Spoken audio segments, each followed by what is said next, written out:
فيما تبقى من وقت عشان تعرف بس ان مش ياسمين بس هي اللي بتضطهدك. تحب نبدا بايه، بالاجابه ولا نبدا بتحديد كام حلقه كانت جايين؟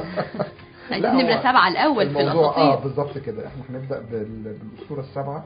احنا توقفنا على الاسطوره رقم 6. احنا عارفين ان الموضوع ثري، يعني موضوع العلاقات والطلب عليه كتير، لانه المساحات الناقصه والفجوات فيه كبيره قوي.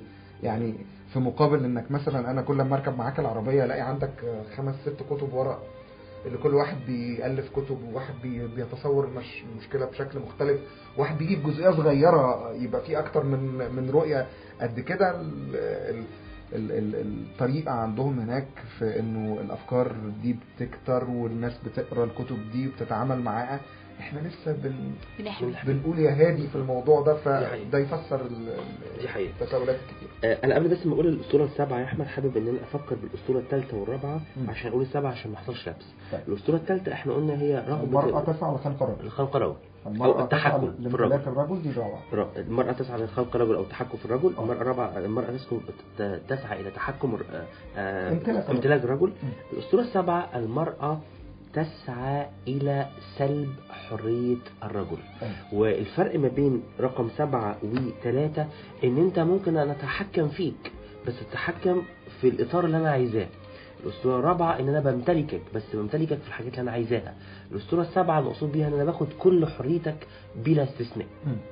برضو مرة تانية عشان السادة المستمعين والسيدات المستمعات، احنا بنتكلم على الأسطورات اللي الرجل بيتصورها عن المرأة في الأحوال العادية. لا نتحدث عن المرأة إذا كانت عندها تروما أو عندها صدمة من الصدمات فجعلتها ان هي تروح فعلا بجد عايزة تروح تسلب حرية الرجل.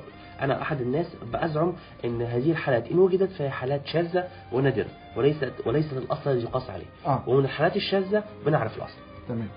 يعني في ستات فعلا بيفت في الاساطير دول دي. ده اللي انت تقوله مش انا. انت طبيب نفسي، انا مش طبيب نفسي. انا لايف كوتش. انت طبيب نفسي. انت الحاجات دي بتعدي عليك، ما تعديش عليا.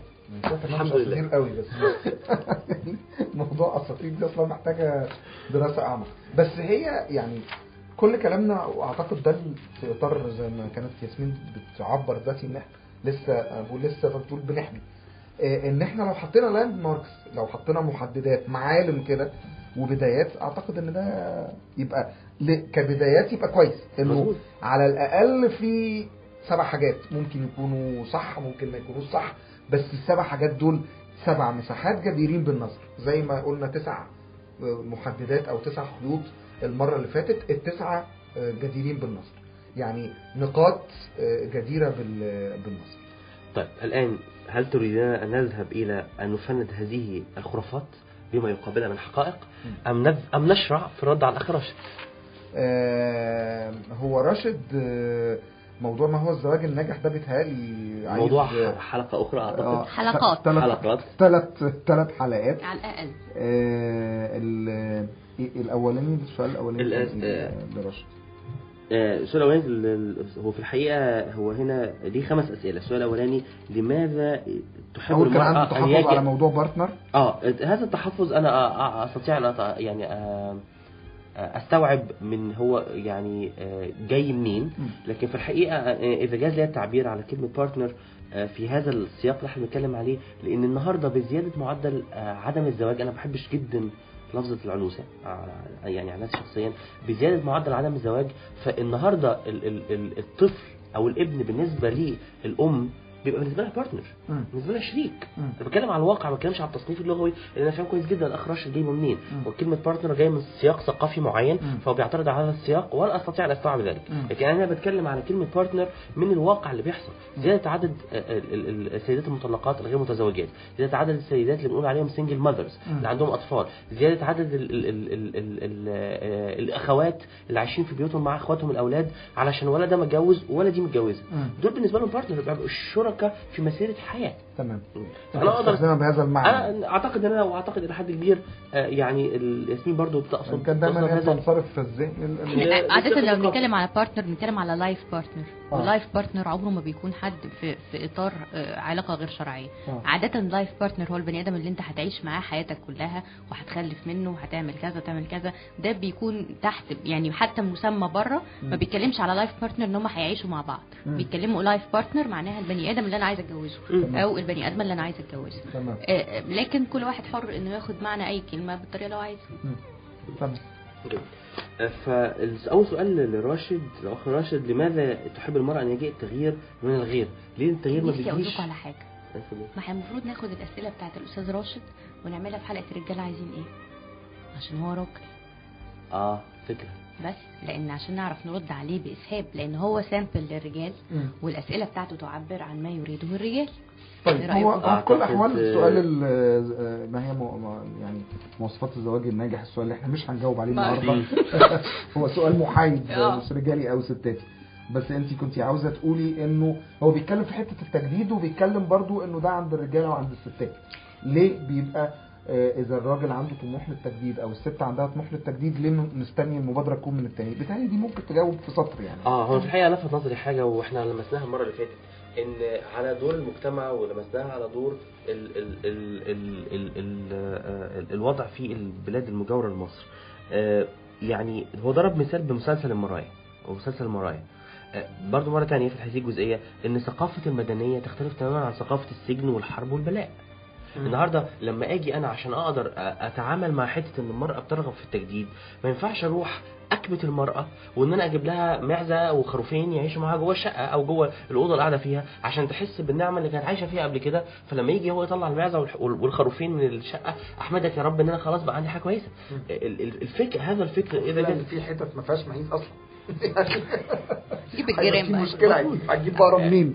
يعني فكر كسر طموح المراه وان انت اقبلي بكده او ما تخرجيش بره البيت عشان ما يبقاش عندك حته تطلع. انا من وجهه نظري الشخصيه هذا تعامل خاطئ مع رغبه المراه في ان هي تجدد. ما اظنش ان هو يقصد الموضوع بشكل كونكريت يعني، لكن ماشي. انا ممكن اعلق على ده. ده يتوافق مع الميثودز او الاساطير اللي انت اتكلمت عليها. نفس المبدأ ان انا عايزة اتحكم في البارتنر بتاعي او في الزوج او في الزوجة باني اقلل من التطلعات اللي موجودة خوفا من اني ما اقدرش البي هذه التطلعات. بس تعالوا بقى نعرف ان فكرة التجديد هي فكرة الانسان.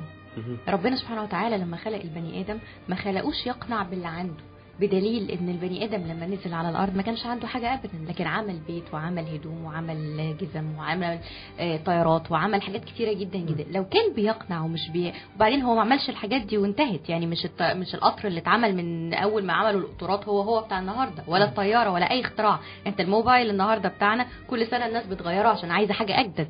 اذا الرغبه في التجديد دي نعمه ربنا دخلها حطها جوه كل بني ادم فينا، راجل او ست. ليه؟ علشان يعمل احسن، عشان يطور للاحسن، عشان يبقى عنده موتيفيشن للتحسين والتطوير، وهو ده دوره. اذا كان دوره اعمار الارض فمش هيجي بانه يرتاح او ان هو يرضى بالحاجه اللي موجوده، دايما هيبقى لوكينج فور حاجه احسن. فما جيش انا النهارده اكبتها سواء جوه البيت او بره. اللي احنا بنقوله اننا نتعامل مع التغيير ومع التطور ده على انه نعمه، وبالتالي نلبيها ونكبرها. عشان كده لما بيجوا ولادنا نلاقي عندهم فكر مختلف عن بتاعنا، بنعمل ايه؟ بنقهرهم طبعا، ماشي، بنقفل عليهم، بنتحكم فيهم، بنحكم عليهم ان هم وحشين او لان لمجرد الاختلاف، وده مش حقيقي. تمام. وان كنت انا من خلال كلامك وردك على الجزئيه دي ومن خلال كلام راشد كمان، انا بحس انه انا شخصيا ما عنديش اي مشكله خالص مع فكره التجديد وفكره التغيير، لكن انا اظن ان بتركب عليها حاجه تانية بتحولها الى موضوع تاني، وهي فكره الاستهلاك. ان احنا رابطين فكرة التجديد والتغيير في كتير من الاحيان، او بقى التجلي الاهم في حياتنا انها مرتبطة بالاستهلاك. يعني انا استهلك اذا انا اجدد، او الاثنين واجهين له عملة واحدة، بالرغم ان هما الاثنين مش واجهين له عملة واحدة. نرجع بقى للمبدأ الاساسي، هو الفهم. ازاي ان انت بتبتدي تعلم الناس من الاطفال للكبار لكل الناس ان مبدأ التجديد ممكن يتعمل. لو كنا بنبص بقى على اهالينا بتوع زمان، لما كانت الست بتبتدي تعمل ارت وورك او بتعمل حاجه في البيت، زي انها تعمل ستاره ولا مش عارف تفصل ولا ده تجديد، ده ابداع. انها تنقل الفرش بطريقه معينه، ده تجديد وده ابداع. فهو مش شرط ده يبقى مرادف للاستهلاك. كون في خطأ دلوقتي معناه ان ده احتياج للتصحيح بس، وده دور. ما انا بقول انا متفق معاكي في دي، بس انا حبيت اوضحها لانه فعلا بقى الارتباط دلوقتي يعني واجهين له عمله واحده. بنتكلم عن التجديد يبقى بنتكلم على الاستهلاك، بنتكلم عن حاجه جديده بمعنى ايه؟ القديم نرميه من حمامك القديم في الحقيقه برضه انا ما اقدرش اسيب النقطه دي مهمه جدا. التجديد اصبح مربوط بالاستهلاك لان الناس ما بقاش عندهم حاجه يسعوا اليه. فالحاجه اللي بقت موجوده تسعى اليها دلوقتي اللي تقدر تعملها اللي تقدر تشتريها انك تجيب حاجه جديده. لكن لو انت عندك حلم، عندك فيجن، عندك رؤيه، عايز بتدور على حاجه، هيبقى التجديد مربوط بهذه الرؤيه. حاطط عندك هدف عايز توصل له، هتفضل دايما تجدد توصل له. لكن بغياب هذا الهدف عن رؤيه، عن عينيك، بغياب هذا الهدف عن الطريقه او عن ملمسك او عن وضوحه ليك، او اصلا لو انت عارفه ولا مش عارفه هتجدد ازاي؟ هتروح تجدد في الناحيه الاستهلاكيه. حاجه كمان ان انا كمان يعني جزء زي ما بنقول التجديد وده موجود في الانسان فيه الرضا، فهو عليه انه يعمل بالانس ما بين ايه اللي هو معاه وعايز يكمل بيه، فدي حاجه بتاعتي انا بعتز بيها وعايز اكمل بيها، وما بين ان انا ايه الحاجات الزيادات اللي ممكن تحسن في نوع الحياه. واخر حاجه بقى كلمتين عشان ما اكمل قاله الاستاذ راشد، ان ليه اي حد مستني تغيير من الخارج. هي الفكره ان انا اي دونت فوكس على نفسي، ان انا مش حاطط نفسي في بؤره اهتمامي، فانا عماله الف ورا اي حد تاني يعمل لي حاجه. زي برضه لما بنقول اصل الحكومه مشكله او المجتمع هو المشكله او اي حاجه، الاصلاح ما بيجيش غير من البني ادم نفسه، واي تطوير من البني ادم نفسه، واي تغيير واي احساس بالسعاده من البني ادم نفسه. انا اللي مسؤول عنه، وكل واحد مسؤول عن مشاعره، مش الاخرين اللي مسؤولين عنه. وانا هنطلق من منطقه الرضا اللي انت قلتي عليها دي، بس قبل ما انهي لانه الوقت جري بشكل يعني جامد جدا. كنت وانا بفكر وانا جاي انه في حاجه كده نثبتها يعني نحطها بس للتوثيق وبعدين نرجع لها يمكن في مره تانية، فكره المزيد من التعميق، وهي انه في كتير من الاحيان لما بتجيب المعنى كشيء بيضم الافكار اللي انت بتسميه الهدف، بتتحول الاشياء لمعاني، وده بيبقى مزعج جدا ان الشيء يتحول الى معنى، مع ان المعنى هو شيء مختلف يعني واعمق وغيره. لما بتفقد الحياه المعاني، لما بيفقد البشر معنى حياتهم، انا اقصد مش معنى الاشياء ان هم يفهموها، لا، كل واحد المفروض ان عنده معنى او عده معاني في حياته. لما فكره المعنى دي بتروح او ما بيبقاش فيه معنى للحياه، اعتقد انه بشكل طبيعي بتحتل مكانة المعاني، الاشياء بتحتل مكانة المعاني، أليس غريبا الاحتياجات بتحتل مكانة المعاني. أليس غريبا ان فيلسوف وامام المغرب العربي الاستاذ رحمه الله عليه مالك بن نبي قال دي من يمكن 30-40 سنة؟ مش معقول كل حاجة عندما قال مالك بن نبي يعني طبعا كان للدرجة دي متأثر بيا. مالك بن نبي متأثر بيه جزول عندما قال ان الامور تختلف اذا ضاعت الرؤى. تحول الإنسان من تمحوره حول عالم الأفكار إلى تمحوره حول عالم الأشياء. نعم. مأساة بالحقيقة. المشاكل هي فراح بعد 100 سنة بعد 3000 سنة مأساة يعني هذا شيء يعني من كلماته الجميلة، ويمكن في نفس السياق إذا غابت الفكرة برز الصنم. حقيقي إذا غابت الفكرة برز الصنم. السؤال أعتقد هتنهي بيه، ما هي الأصنام اللي موجودة في حياتنا وفي العلاقات اللي ما بين المرأة والرجل؟ أساطير وأصنام، احنا تقريبا كده رجالة جاهلية. أروح بدري يا قوم حنانيكم. أنا سعيد جدا بوجود ياسمين ووجود إسلام. لا، ما أصل طالما إسلام يبقى مش كده وممكن تطلع ياسمين بنت مثلا بنت المقفع ولا بنت أبو الحسن بصراحة. نورتينا ياسمين، نورتنا إسلام، وأعتقد أنه الحلقة بتاعت النهاردة هتفتح شهية السادة المستمعين وكل من سيستمع إليها إلى المزيد من التكشيف ومحاولة الفهم. احنا زي ما اتفقنا كلنا بنحاول نفهم مع راشد ومع المستمعين كلهم.